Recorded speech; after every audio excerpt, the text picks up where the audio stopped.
பணங்கிற ஒரு பேராசையிலே அலைஞ்சு கொண்டு இருக்கிறாரு. சரியான வார்த்தையை சொன்னீங்க.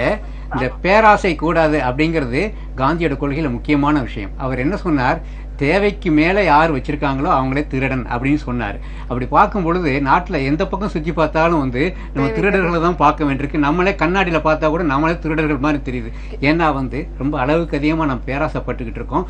அது நம்ம அறியாமலே அந்நியர்கள் நம்மளை ஆண்டுகிட்டு இருந்தாங்க. அவங்க நம்மளுடைய பேராசைக்கு நாம அடிமையாயிட்டோம். நம்மள அறியாமல் நமக்கு நாமே அடிமையாகிட்டு இருக்கோம். இது சரியான டைம், விழித்தட வேண்டும்.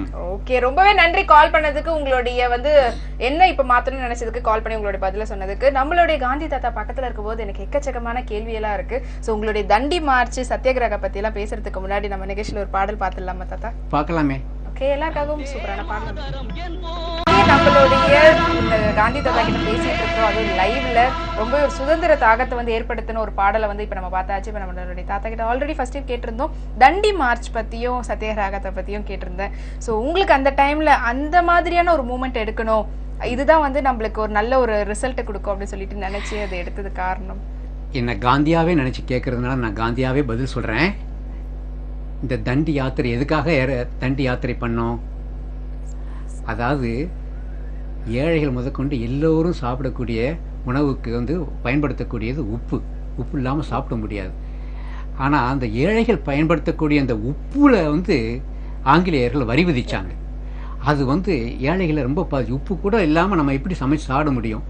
காந்தி நான் காந்தியாக நினச்சி பேசி ரொம்ப மனசு வேதனைப்பட்டேன். அதிலிருந்து அந்த வரி விதிப்பு அப்படிங்கிறது நியாயமில்லாத வரி விதிப்பு மிக கொடுமையான ஒரு அரசுக்கு எடுத்துக்காட்டு. இதே தான் தென்னாப்பிரிக்காவில் நடந்தது. தென்னாப்பிரிக்காவில் ஏழை தொழிலாளர்கள், கூலி தொழிலாளர்கள், அவங்களுக்கெல்லாம் 3 பவுன் மாதம் வரி, ஸ்பெஷல் வரி. ஆங்கிலேயர்கள் கிடையாது. அங்க சத்தியாகிரக மூவ்மெண்ட் அங்க ஆரம்பிச்சு. இங்க பார்த்தா இங்கே சம்பரான் அப்படின்ற இடத்துல ஒரு சத்தியாகிரகத்தை இயக்கத்தை ஆரம்பிச்சு. அங்கே ஏழை விவசாயிகளை பாதிக்கிற மாதிரி சில விஷயங்கள் நடந்தது. இப்போ நீங்கள் உப்பு சத்தியாகிரகத்தை பற்றி கேட்டதுனால அதை சொல்கிறேன். நான் இந்த மாதிரி உப்புக்கு வரி விதித்த உடனே மனசு கொதிப்படைந்தது. நாட்டுப்பற்றுள்ள மற்ற தலைவர்கள்லாம் இணைச்சிக்கிட்டு ஒரு பெரிய யாத்திரை நடைப்பயணம் ஒன்று பண்ணி ஆங்கிலேயர்களுக்கு இதனுடைய எதிர்ப்பு தெரிவிக்கணும் அப்படின்னு சொல்லிட்டு அந்த 240 மைல் அந்த 24 நாட்களில் அதை கடந்து அந்த தண்டி போய் அங்கே போய் உப்பு எடுத்து நாங்கள் உப்புக்கு வரி கொடுக்க மாட்டோம் அப்படின்னு சொல்லிட்டு அந்த சத்தியாகிரக போராட்டத்தை ஆரம்பித்தேன் நான். அது மிகப்பெரிய அளவில் சுதந்திர போராட்டத்தில் அந்த நிகழ்ச்சி ஒரு பெரிய பங்கு வகித்தது. அதிலிருந்து மிகப்பெரிய அந்த ஆங்கிலேய அரசை ஆட்டம் காண வைத்த நிகழ்ச்சி அது. ஓகே, எனக்கு இன்னும் கூட காந்தி தாத்தா கிட்டே பேசுறேன் அப்படின்றதுலயே உங்ககிட்ட காந்தியா நினைச்சு கேட்டுட்டு இருக்கிறேன். ஸோ அதுக்கு முன்னாடி காலர் கிட்ட பேசிடலாம். உங்ககிட்ட அடுத்து நீங்க நடிச்ச படம் அதை பத்தி பேசுறதுக்கு முன்னாடி காலர் லைன்ல இருக்காங்க, பேசலாம். ஹலோ, வணக்கம். வந்தே மாதரம். வணக்கம், வாழ்க வளர்க வருக. சௌமியா, எப்படிமா இருக்க? வணக்கம் சார், ரொம்ப நல்லா இருக்கிற. சுதந்திர தின நல்வாழ்த்துக்களுக்கு. வணக்கம். வணக்கம். எஸ்.ஆர். ஹரிகரன், சென்னை 150. நம்மளுடைய ரெகுலர் காலர். ஓ, கண்டிப்பா நிச்சயமா இது நான் பதிவு செய்யணும். மகாத்மா காந்திஜி அவர்களே ராஜ் டிவி மியூசிக்ல இந்த ஒரு சிறப்பு நிகழ்ச்சி கொடுத்ததுக்கு பல கூட நிறைய நன்றிகள். சந்தோஷம். அதாவது பொதியல்னா அள்ளிடலாம், களஞ்சியல்னா அள்ள முடியாது. அந்த நன்றிகள் அப்படிப்பட்டது. ஆனா நான் காந்திஜி மகாத்மா அவர்கிட்ட கேட்கறது என்னன்னா, வங்கத்தின் அந்த நீரின் மீது, அதாவது வங்கத்தின் ஒரு மகாகவி பாரதியார் எழுதினார், நீ வங்கத்தில் ஓடி வரும் நீரின் மிகையால் மையத்து நாடுகளில் பயிர் செய்வோம். எப்படி ஒரு வார்த்தை, இந்த வார்த்தை ஒரு தீர்க்கதரிசி இப்படி போட்டுப்பார் மகாகவி பாரதியார். வங்கத்தில் ஓடி வரும் நீரின் மிகையால் மையத்து நாடுகளில் பயிர் செய்வோம். நம்ம இந்தியா ஒரே இதுல இருக்கோம். அதே மாதிரி இப்போ ஒரு பாட்டு போட்டீங்க, வந்தே மாதரம், ஒற்றுமையா இன்னொரு வார்த்தை வந்திருக்கு. அந்த வார்த்தை எல்லாம் எதுக்கு?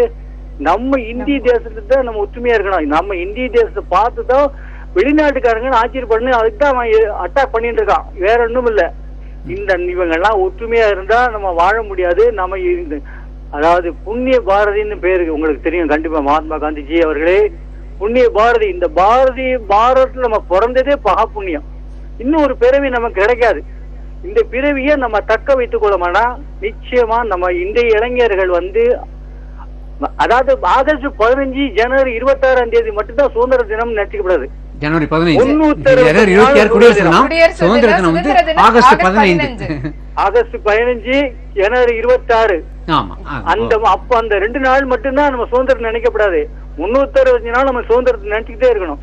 கண்டிப்பா. அதுதான் நம்ம மனுஷனா பிறந்த ஒரு பெருமை மட்டும் இல்ல, நம்ம பெருமை. அதாவது கர்வமாவே இருக்கலாம். இந்தியாவில தான் நம்ம தைரியமா சொல்ல முடியும், வேற எந்த சொல்ல முடியாது.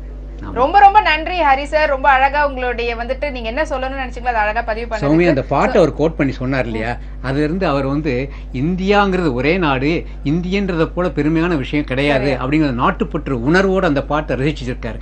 அது நாட்டுப்பற்றுக்கு மிகச்சிறந்த எடுத்துக்காட்டு நம்ம நாட்டில் பாரதியார், காந்தி, வல்லபாய் பட்டேல், காமராஜர் இவங்களை மனசில் வச்சுட்டு அது பேசினது போது இந்த சுதந்திர அன்னைக்கு இந்த வாசகர்களுடைய வார்த்தைகள் வந்து எனக்கு மிக மிக மகிழ்ச்சியை கொடுக்குது. ஓகே, ரொம்ப ரொம்ப மகிழ்ச்சி. அதை விட வந்து இவங்க எல்லாரையும் நீங்க வந்துட்டு பதிவு செஞ்சீங்க தாத்தா. இதோட இன்னொரு விஷயமும் கூட இருக்குது. வள்ளுவர் வந்து நீங்க ரொம்ப அழகா ஃபாலோ பண்ணீங்க. அது வள்ளுவருடைய திருக்குறள் எல்லாம் வந்துட்டு நீங்க ரொம்ப உங்களுடைய வாழ்க்கையிலேயே வந்து நடந்து காட்டியிருக்கிறீங்க அப்படின்றது எல்லாருக்குமே தெரியும். ஸோ அதை பத்தி பேசுறதுக்கு முன்னாடி பாடல் வந்துகிட்டே இருக்கு, பார்க்கலாம். ஓகே, ரொம்பவே வந்துட்டு ஒரு உணர்ச்சிகரமான ஒரு காட்சின்னு சொல்லலாம். இந்த காட்சியை பார்த்துட்டு நிறைய பேர் வந்து எப்பவுமே ஃபீல் பண்ணிக்கிட்டே இருப்பாங்க. எனக்கு கூட இப்போ பார்த்தீங்கன்னா ஃபுல் அண்ட் ஃபுல் கூஸ் பம்பர்ஸாக இருக்குது. இது வந்து கண்ணீர் வச்சுக்கக்கூடிய ஒரு விஷயம் சொல்லலாம். ஏன்னா நம்மளுடைய நண்பர்கள், நம்மளுடைய தோழர்கள் அனைவரும் வந்துட்டு பார்டரில் நம்மளுக்காக நாட்டை பாதுகாக்கிறவங்களுக்கான ஒரு காட்சின்னு சொல்லலாம்.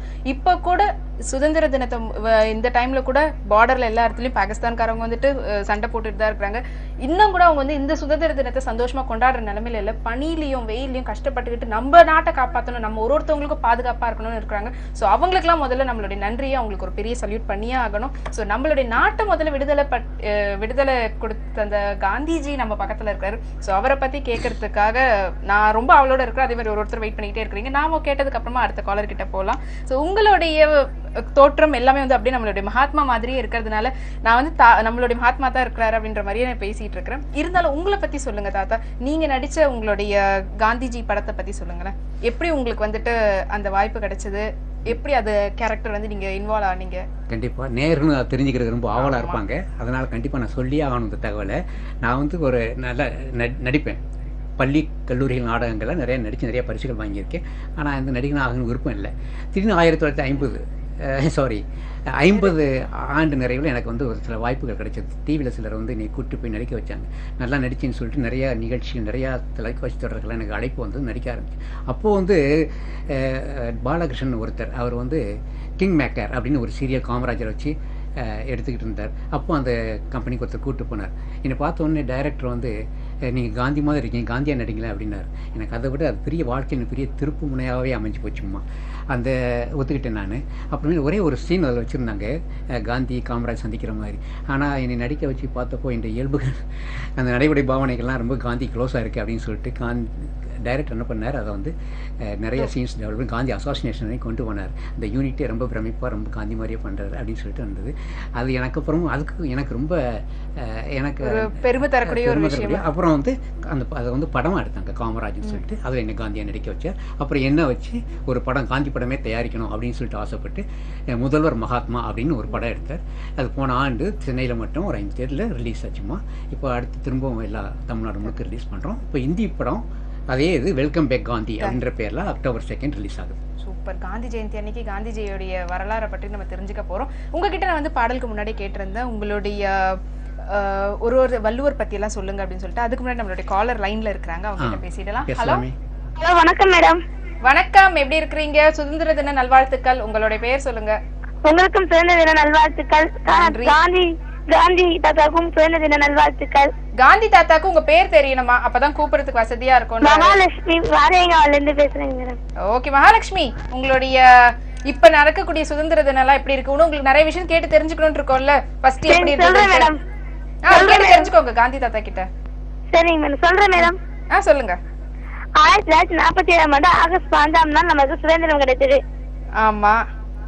அப்ப வந்து காந்திஜி, நேருஜி, பாரதியார், பிள்ளையாடி வள்ளியம்மை, கொடிக்காத்த குமரன் இவர்களெல்லாம் கஷ்டப்பட்டு சுதந்திரம் வாங்கி கொடுத்தாங்க மேடம். அப்ப போது நம்ம வந்து அந்த சுதந்திரத்தை யூஸ் படுத்துக்கிறது இல்ல. அதனால நான் வந்து காந்தி தாத்தா பத்தி கொஞ்சம் பேசலாம்னு இருக்கேன் மேடம். கண்டிப்பா காந்தி தாத்தாவும் ரொம்ப ஆசைப்பட்டு கேட்பாங்க. அவங்க வந்துட்டு உங்களை பத்தி பேச போறாங்களா தாத்தா? அப்படியா? பேசலாமா? தாராளமா பேசட்டும், சந்தோஷமா கேட்போம். பேசுங்க மகாலட்சுமி. அன்பு, மனிதநேயம், அகிம்சை, தியாகம், வாய்மை பேசுதல் என்பதற்கு எடுத்துக்காட்டாக விளங்கியவர் காந்தியடிகள். காந்தியடிகள் தேச தந்தை என எல்லோராலும் புகழப்பட்டவர். காந்தியடிகள் குஜராத் மாநிலத்தில் உள்ள போர்பந்தர் என்னும் ஊரில் 1869 ஆண்டு அக்டோபர் திங்கள் 2ஆம் நாள் பிறந்தார். இவரின் தந்தையார் பெயர் காபா காந்தி, தாய் பெயர் புத்லிபாய் ஆவார். இவர் இந்திய விடுதலை போராட்டம் 1914 ஆண்டு இந்தியா திரும்பிய காந்தியடிகள் இந்திய சுதந்திரத்துக்காக போராடும் துணை கொண்டனர். 1905 ஆண்டு மே 25ஆம் நாள் சத்தியாகிரம ஆசிரமம் துவக்கினர். போனீஸ் பண்ணையிலிருந்து திரும்பிய பெரும் பாலனர்கள் கலவரங்களுக்கு உட்பட்டவர் என்று பழி சுமத்தி 1922 ஆகஸ்ட் 10 அண்ணலை கைது செய்தனர். 1924 விடுதலை செய்தனர். 1924 ஆண்டு விடுதலை செய்தனர். மறைவு 1946 ஆண்டு ஜனவரி 30ஆம் நாள் காந்திஜி சுட்டுக் கொல்லப்பட்டார் என்பதை நான் வருத்தத்துடன் தெரிவிக்கிறேன் மேடம். 48ஆம் ஆண்டு? ஆமா மேடம். 46 சொன்ன மாதிரி 48. ஓகே, ரொம்ப ரொம்ப மகிழ்ச்சியா இருக்கு மகாலட்சுமி. ரொம்ப அழகா வந்துட்டு நீங்க காந்திஜி பத்தி நம்மளுடைய தாத்தா கிட்டே வந்து ஷேர் பண்ணிருக்கீங்க. ரொம்ப ரொம்ப ரொம்ப நன்றி. சோ நான் ஃபர்ஸ்டே கேட்டிருந்த மாதிரி தாத்தா, வள்ளுவருடைய குரல்லாம் வந்துட்டு நீங்க உங்களுடைய வாழ்க்கையிலே வந்து நடந்து காட்டி இருக்கிறீங்க. சோ உங்களுக்கு என்ன அப்படி ஒரு ஈர்ப்பு வள்ளுவர் மேல? அதாவது தென்னாப்பிரிக்காவில் நான் இருந்தப்போ லியோ டால்ஸ்டாய்க்கும் எனக்கு நிறைய கடித போக்குவரத்து நடந்தது. அப்போ லியோ டால்ஸ்டாய் எழுதின ஒரு கடிதத்தில் சில அருமையான கருத்துக்கள்லாம் குறிப்பிட்டிருந்தார். அகிம்சையை பற்றி, வாய்மையை பற்றி எல்லாம். நான் அதை பார்த்த உடனே ரொம்ப ஆச்சரியமாக இருந்தது. இந்த கருத்துக்கள்லாம் உங்களுக்கு எங்கேருந்து கிடைச்சிது அப்படின்னு கேட்டு லெட்டர் எழுதினேன். அப்போ அவர் சொன்னார், உங்கள் நாட்டிலேயே திருக்குறள் அப்படின்னு சொல்லிட்டு ஒரு புத்தகம் தமிழில் எழுதப்பட்டிருக்குது, அந்த இது ஆங்கில மொழிபெயர்ப்பு படித்து அதுலேருந்து நான் தெரிஞ்சுக்கிட்டேன். ஸோ இன்னும் அதை பற்றி நிறைய டீட்டெயிலாக பேசுறதுக்கு முன்னாடி இப்போ ஒரு பாடல் பார்த்துடலாமா? ஓகே, சவுத்லேயே வந்துட்டு லியோ டால்ஸ்டாய் வந்துட்டு பேசியிருக்காரு வள்ளுவர் பற்றி. ஸோ நம்மளுடைய நிகழ்ச்சியில் தாத்தாவே காந்தி தாத்தாவே பேசுறதுக்கு முன்னாடி உங்கள் எல்லாருக்காகவும் ஒரு சூப்பரான பாடல் வருது பாருங்க. ஓகே, வெல்கம் பேக் டு நம்மளுடைய நிகழ்ச்சிக்கு. ஒருத்தரையும் அழகா சூப்பரா சுதந்திர தினத்தன்னைக்கு வாழ்த்துக்களோட வெல்கம் பண்றேன். நம்மளுடைய காந்தி தாத்தா என் பக்கத்துல இருக்கிறாரு. ஸோ அந்த சுதந்திர காட்டை வந்து நம்ம சுவாசிச்சுட்டு இருக்கிறோம். அது வந்து கரெக்டான விதத்துல சுவாசிக்கிறோமா இல்லையா அப்படின்றத பத்தி தான் நம்ம பேசிட்டு இருக்கிறோம். ஸோ நம்ம நிகழ்ச்சியில பிரேக்குக்கு முன்னாடி நான் தாத்தா கிட்ட கேட்டிருந்த மாதிரி வள்ளுவர் பத்தி பேச ஆரம்பிச்சுங்க. ஸோ என்ன ஈர்ப்பு உங்களுக்கு வள்ளுவர் மேல இருந்தது தாத்தா? அதாவது அந்த திருக்குறள்ல வந்து லியோ டால்ஸ்டாய் எழுதின அந்த கருத்துக்களில் வந்து எனக்கு ஒரு கருத்து ஒரு குறள் என்னை ரொம்ப ஈர்த்திச்சுது. இன்னா செய்தாரை ஒருத்தல் அவர்னான நன்னயம் செய்து விடல் அப்படின்னு சொல்லிட்டு அருமையான குறள். ஆமாம், நமக்கு கெடுதல் பண்ணுறவங்களே வெட்கப்படும்படியாக அவர்கள் நல்லது செய்யணும். இந்த மாதிரி கருத்தை வந்து உலகத்தில் வந்து யாருமே சொன்னதில்லை. அப்படிப்பட்ட ஒரு அருமையான கருத்தை எனக்கு திருக்குறளை பார்த்த உடனே எனக்கு திருக்குறள் படிக்கணும் ஆசை வந்தது. அப்புறம் எனைத்தானும் எஞ்ஞான்றும் யாருக்கும் மனத்தானாம் மானா செய்யாமைத்தலை, இதெல்லாம் இந்த அற்புதமான அந்த 1.5 வரியில் வந்து எப்பொழுதுமே யாருக்குமே சிறிய அளவில் கூட மனதால் திட்டமிட்டு எந்த ஒரு கெடுதலையும் பண்ணக்கூடாது அப்படின்னு சொன்னது வந்து என்னுடைய இயல்புக்கு ரொம்ப பிடிச்சது. இதெல்லாம் என்னுடைய வாழ்க்கை பாதையில் வந்து மெதுமெதுவாக என்னை பண்படுத்தி வந்தது. அதனால தான் திருக்குறள் படிக்கணும் அப்படின்னு ஆசைப்பட்டேன். ஆனால் வந்து திருக்குறள் அதே மொழியிலே கற்கணும்னு ஆசைப்பட்டேன். தமிழ் கற்க ஆரம்பித்தேன். நிறைய தமிழ்னா கடிதமே இருக்குது. வஉசிக்கெல்லாம் கடிதம் தமிழில் எழுதியிருக்கேன். நான் அங்கே எனக்கு தெரிந்த தமிழை வைத்து அங்கே இருக்கக்கூடிய தமிழ் தெரியாத குழந்தைகளுக்கு தமிழ் கூட சொல்லி கொடுத்துருக்கேம்மா. ரொம்ப ஒரு அருமையான ஒரு விஷயம். நம்மளுடைய காந்தி தாத்தா நமக்கு திருக்குறளை வந்து படிக்கணுன்றதுக்காக தமிழ் கற்றுக்கிட்டு இருந்திருக்கிறாரு. ஸோ இதெல்லாம் வந்துட்டு ரொம்பவே ஒரு சந்தோஷப்படக்கூடிய ஒரு விஷயம் சொல்லலாம். தமிழன் அப்படின்றதுல ரொம்பவே பெருமையான ஒரு விஷயம் இதெல்லாம். ஸோ வள்ளுவர் மட்டும் இல்லாமல் பாரதியார் இவ்வளோ ஒரு பெரிய பெரிய தமிழர்கள்லாம் இருந்து நம்மளுடைய தமிழ் மொழி மட்டும் இல்லாமல் தமிழ் நாட்டுக்கே பெருமை சேர்த்து தந்திருக்கிறாங்க. ஸோ நம்ம நிகழ்ச்சியில் அடுத்த காலர் கிட்ட பேசலாம் தாத்தா. அதுக்கப்புறமா நம்ம வந்து உங்களுக்கு ரொம்பவே பிடித்தமான ஒரு மூமெண்ட்னா எதை சொல்லுவீங்க? உங்களுடைய நான் வயலன்ஸ் இதுவரையே வந்துட்டு நிறைய மூவ்மெண்ட் நீங்க பண்ணிருக்கீங்க ஃப்ரீடம் ஸ்ட்ரகிளுக்காக. சோ அத பத்தி பேசுறதுக்கு முன்னாடி காலர் கிட்ட பேசலாம். ஹலோ வணக்கம். ஹலோ வணக்கம். வணக்கம், உங்க பேர் சொல்லுங்க. பர்வீன். பர்வீன், சுதந்திர தின நல்வாழ்த்துக்கள். எப்படி போயிட்டு இருக்கு இந்த நாள் உங்களுக்கு? சூப்பரா போயிட்டு இருக்கு. ஓகே, நம்மளுடைய காந்தி தாத்தா இருக்கிறாரு, மகாத்மா, என்ன பேசணும்னு நினைக்கிறீங்க? நான் ஸ்கூல்ல படிச்சத பத்தி அவர்கிட்ட சொல்லணும்னு நினைக்கிறேன். அவர் வந்து மறுபிறவி எடுத்து வந்திருக்க மாதிரி எடுத்து சொல்லுங்க, நாங்க எல்லாருமே ஆவலோட கேக்குறதுக்கு இருக்கிறோம். வேலைக்கு கல்வி சிந்திக்க கல்வி அப்படின்ட்டு காந்தி தாத்தா பேசியிருந்தார்ல. என்னம்மா சொன்ன? திரும்ப சொல்லு. வேலைக்கு கல்வி சிந்திக்க கல்வி. ஆமா, அது வந்து நாங்க ஸ்கூல்ல படிச்சத பத்தி நான் இப்ப சொல்றேன். சொல்லுமா. தங்களிடம் படிக்கும் மாணவ மாணவிகளை எதையும் பகுத்தறிந்து படிக்கும்படி ஆசிரியர்கள் தூண்டிவிட வேண்டும். அவ்வாறு செய்தால் அவர்களது அறிவுக்கு எப்போதும் வேலை ஏற்படும். எதையும் சிந்தித்து பார்க்கும் பயிற்சியை அவர்கள் பெறுவார்கள்.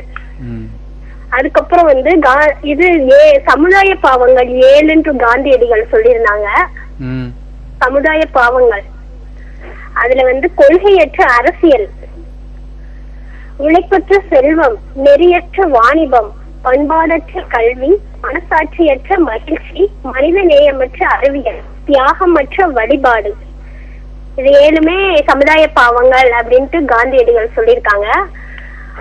அதுக்கப்புறம் பாத்தீங்கன்னா நல்லது ஒரு குடும்பம் பல்கலைக்கழகம் அப்படின்ட்டு நம்ம கேள்விப்பட்டிருப்போம். அது வந்து ஒவ்வொரு வீடும் ஒரு கலாசாலை, பெற்றோர்களே ஆசிரியர்கள். இன்றைய இந்தியாவிலே இந்த புனிதமான கடமையை பெற்றோர் மறந்துவிட்டனர். மகாத்மா காந்தி தான் சொல்லியிருக்காங்க. ரொம்ப நன்றி பர்வீன், ரொம்ப அழகா நீங்க படிச்ச விஷயத்த நம்மளுடைய மகாத்மாவோட ஷேர் பண்ணிட்டு இருக்கீங்க.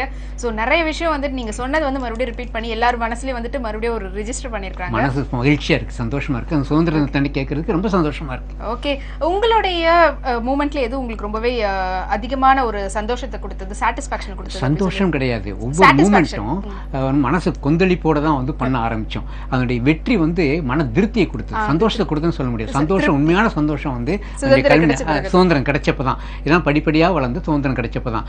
உப்பு சத்தியாகிரகம் முக்கியமானது. 1942 நடந்த வெள்ளையனை வெளியேறு இயக்கம், அது ஒருமித்த கருத்தோடு ஒரே இந்தியாவா எல்லாரும் மிக எழுச்சியோடு இந்த போராட்டத்தில் ஈடுபட்டாங்க. எத்தனையோ தொண்டர்கள், நான் தலைமை தாங்கினேன், நான் தியாகம் பண்ணேன் அப்படிங்கிறதெல்லாம் கிடையாது. ஆனா அத்தனை தொண்டர்கள், லட்சக்கணக்கான தொண்டர்கள், ஆயிரக்கணக்கான தலைவர்கள், அவர்களுடைய தியாகம் தான் என்னுடைய தியாக முயற்சிகளோட பெரிய விஷயம். அது அதனால தான் அந்த சுதந்திரம் கிடைச்சிது. ஒவ்வொருத்தரும் பட்ட துன்பங்கள் கொஞ்சம் கிடையாது. வஉசி, பாரதியார் இவங்கெல்லாம் சுதந்திரத்திற்காக ஆற்றின தொண்டுகள், பட்ட அளவற்ற துன்பங்கள், இதெல்லாம் வந்து தான் இன்னைக்கு சுதந்திரத்தை எல்லாரும் அனுபவிச்சுக்கிட்டு இருக்கோம்.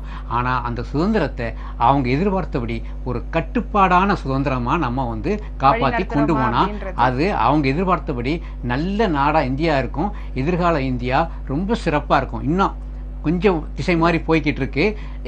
நல்ல வந்து ஒரு சூப்பரான ஒரு இந்தியா இருக்கிறது வந்து நம்மளுடைய கையில தான் இருக்கு. உங்களை ரொம்ப பாதிச்ச விஷயம் இப்ப கரண்ட்ல என்னென்ன விஷயம் பேசுறதுக்கு முன்னாடி ஒரு பாடல் வந்துகிட்டு இருக்கு, பாத்துடலாம். ஓகே, எல்லாருக்காகவும் அருமையான பாடல் வருது.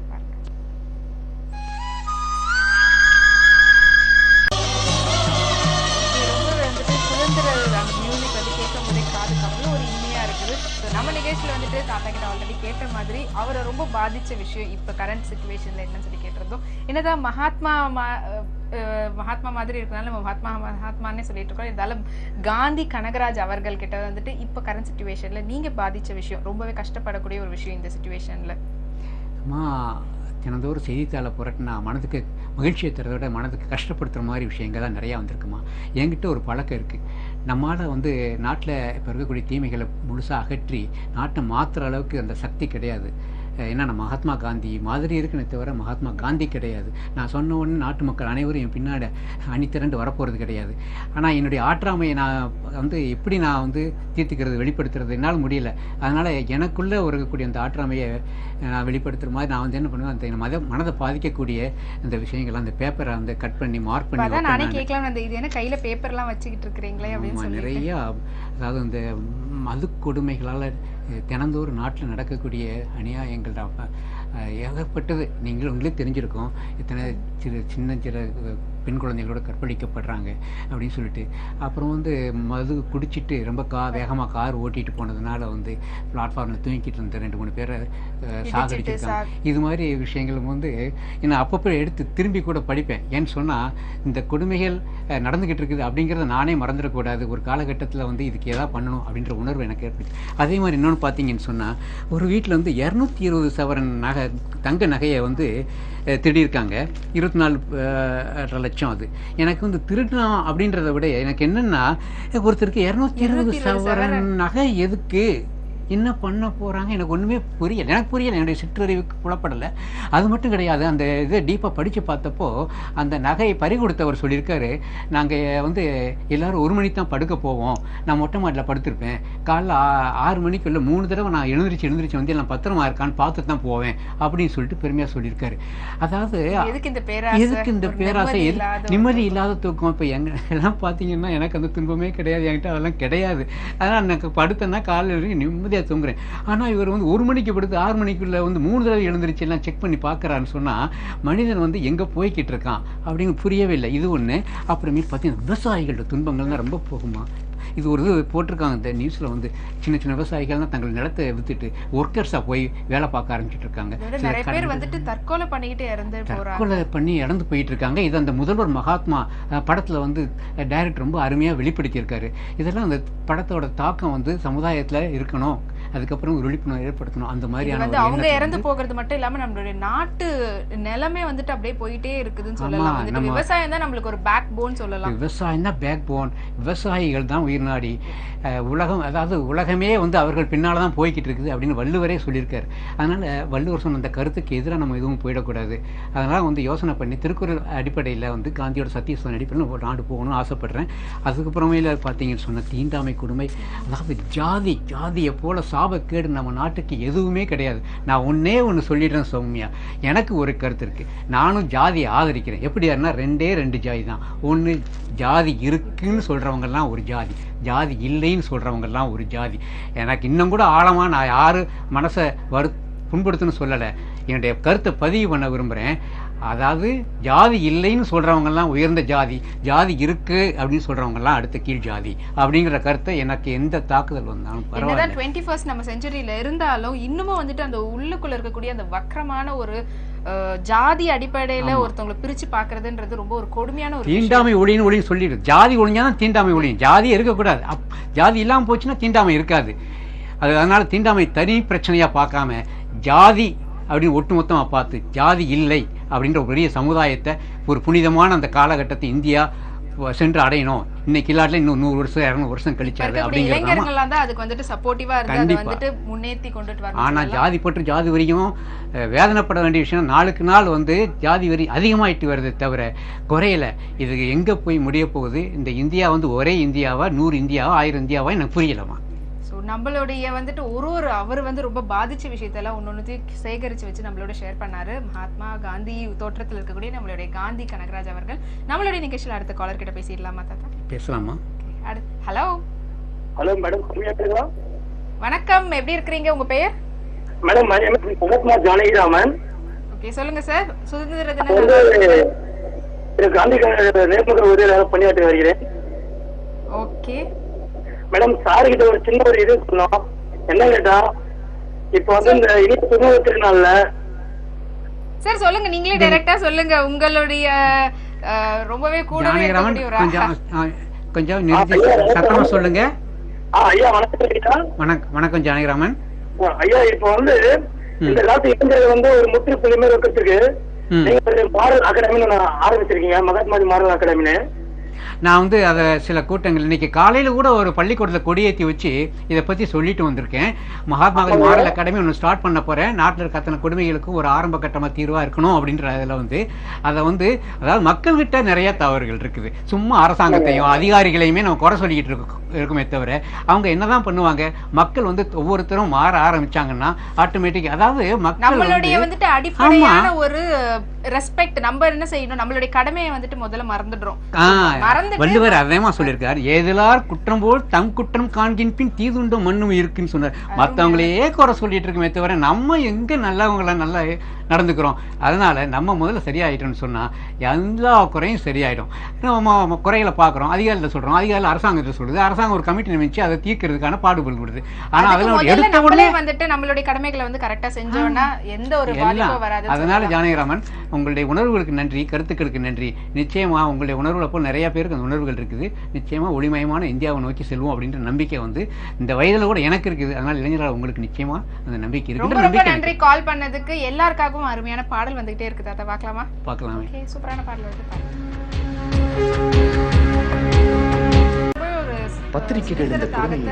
அதிகப்படுத்தின ஒரு பாடல் சொல்லலாம் நம்ம பார்த்தது. ஸோ நம்ம நிகழ்ச்சியோட நிறைவு பகுதிக்கு வந்திருக்கிறோம். மகாத்மா தாத்தா, ஸோ உங்களை வந்து நான் இன்னமும் மகாத்மா காந்தி அப்படின்ற மாதிரி தான் நினச்சி பேசிகிட்டு இருக்கிறேன். ஸோ உங்களுக்கு வந்துட்டு இப்போ இருக்கக்கூடிய இவ்வளவு ஒரு என்ன சொல்கிறது, சுற்றிலும் வந்துட்டு நம்ம நாட்டுக்கு வந்து ஒரு கேடான ஒரு விஷயம் தான் நடந்துகிட்டு இருக்குது. மக்கள் முதல் கொண்டு எல்லாரும் அந்த விஷயத்தை தான் பண்ணிட்டு இருக்காங்க. இதுக்கெல்லாம் என்னதான் தீர்வு நீங்கள் நினைக்கிறீங்க?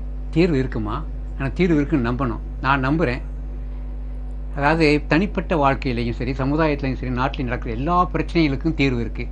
எங்கே இருக்குது அந்த தீர்வுனா இது என்ன? சத்திய சோதனை. காந்தியோட சத்திய சோதனையில் இருக்குது, திருக்குறள் இருக்குது. திருக்குறளும் சத்திய சோதனையும் தான் நம்ம நாட்டுக்கு வழி நடத்தக்கூடிய 2 பொக்கிஷங்கள், 2 அருமையான ஒரு புத்தகங்கள். இதை கடைப்பிடிச்ச இருக்கக்கூடிய விஷயங்களை ஒவ்வொரு வீட்லையும் திருக்குறளும் இருக்கணும், காந்தியோட சத்திய சோதனை இது வந்துட்டு ஒரு ரிலிஜியஸ் புக் மாதிரி, அதையும் தாண்டின ஒரு விஷயம்.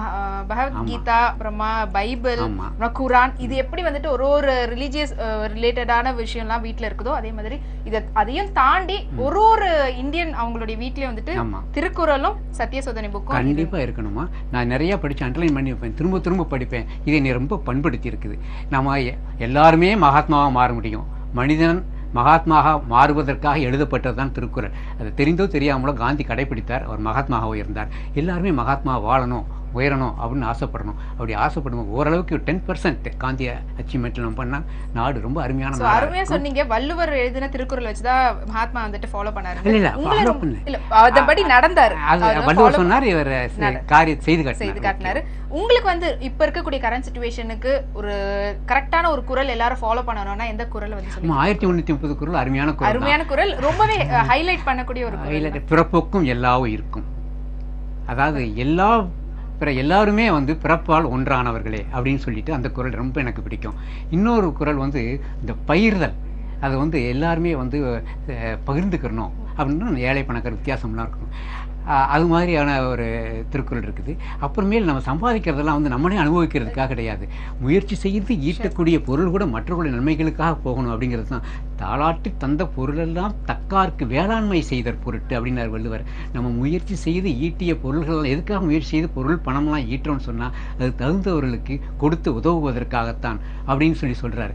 இதெல்லாம் கடைப்பிடிக்கும் பொழுது, அதாவது இறை நம்பிக்கை காந்திக்கு நிறைய உண்டு. அது அந்த அளவுக்கு எனக்கு உண்டு. அதனால் வந்து முழுக்க வந்து காந்தி அளவுக்கு நான் கடவுளை நம்புகிறேன். எல்லாமே நம்ம நல்லபடியாக நடந்துக்கிட்டு இருக்கும் பொழுது நமக்குன்னு ஒரு பாதுகாப்பை தேடி நம்மளோட பரம்பரைக்கு ஒரு பாதுகாப்பு வேணும் அப்படின்னு சொல்லிட்டு அவங்களுக்காக வீடு வாங்குறது, அவங்களுக்காக நிலம் வாங்குறது, எல்லாரும் வந்துட்டு ஒரு நம்ம இப்போ கரண்ட் சிச்சுவேஷன் பார்க்காம ஃபியூச்சர் சொல்லிட்டு அவங்களுடைய சேவிங்ஸை பார்த்துக்கிட்டு இருக்காங்க. இருந்தாலும் ரொம்ப அருமையாக வந்துட்டு ஒரு சத்திய சோதனை புக்கும் வந்துட்டு திருக்குறளும் ஒருத்தவங்களுடைய வாழ்க்கை எப்படி வழிநடத்தும் அப்படின்னு சொல்லிட்டு எங்களோட பகிர்ந்துட்டதுக்கு ரொம்ப நன்றி. மகாத்மா காந்தியுடைய தோற்றத்திலேயே இருந்து எங்களுக்கு வந்துட்டு இந்த சுதந்திர தினத்தை, நம்மளுடைய 67வது சுதந்திர தினத்தை வந்துட்டு ரொம்பவே ஒரு அருமையான ஒரு சுதந்திர தினமா எங்களை வந்துட்டு ஷேர் பண்ண வச்சதுக்கு ரொம்ப ரொம்ப நன்றி காந்தி கனகராஜ் ஐயா. உங்களுடைய நேரத்தை எங்களோட ஸ்பெண்ட் பண்ணதுக்கு. அது மட்டும் இல்லாமல் இங்கே இருக்கக்கூடிய ஒரு இந்தியரும் வந்துட்டு, நம்மளோட இந்தியாவே வந்து யூனிவர்சிட்டி இன் டைவர்சிட்டி தான் சொல்லுவாங்க. ஸோ பல மதங்கள், பல ரிலீஜியஸ் எல்லாமே இருந்தாலும் நம்ம எல்லாரும் இந்தியன் அப்படின்ற ஒரு உணர்வு வந்துட்டு எப்பவுமே நம்மளுக்குள்ள இருந்துகிட்டே இருக்கணும். அது நம்மளுடைய ஐயா சொன்ன மாதிரி குடியரசு தினம் மட்டும் இல்லாம, சுதந்திர தினம் மட்டும் இல்லாம ஒரு நாளும் ஒரு நொடியும் இருந்தாதான் நம்மளுடைய இந்தியாவை வந்துட்டு நல்ல முன்னேற்றம் எல்லாத்தையும் இருக்கணும். நாட்டுக்கு எது நல்லதோ அது செய்யணும். நாட்டுக்கு விரோதமான காரியம் எதையுமே செய்யக்கூடாது. ஓகே, இந்த மாதிரியான ஒரு வாசகத்தோட கரெக்டான நேரத்துல நாங்க வந்து கிளம்புறோம். உங்க எல்லாருக்குமே வந்துட்டு ஹாப்பி இண்டிபெண்டன்ஸ் டே. நல்ல ஒரு இண்டிபெண்டன்ஸ் டேவை இன்னும் நிறைய வந்துட்டு நம்ம கரெக்டான விஷயத்துல கொண்டு போய் செலுத்தணும் அப்படின்றதுக்காக நம்மளுடைய சுதந்திர காற்றை வந்துட்டு கரெக்டான வழியில சுவாசிங்க. இதோட நாங்க கிளம்ப வேண்டிய நேரம் வந்துருச்சு. உங்களை வேற ஒரு நிகழ்ச்சியில மீட் பண்ற வரைக்கும் சௌமியா, உங்களுக்கு நன்றி. இந்த வாய்ப்பு எனக்கு கொடுத்ததுக்கு ராஜி டிவிக்கு நம்ம நன்றி செலுத்துக்கிறேன். ராஜி டிவி கலந்துக்கிட்ட நேயர்களுக்கெல்லாம் வந்து மிகுந்த நன்றியை தெரிவிச்சுக்கிறேன். ரொம்ப நன்றி ஐயா. உங்களை வேற ஒரு நிகழ்ச்சியில மீட் பண்ற வரைக்கும் until this, take care and bye from Soumya along with நம்மளுடைய காந்தி கனகராஜ் ஐயா.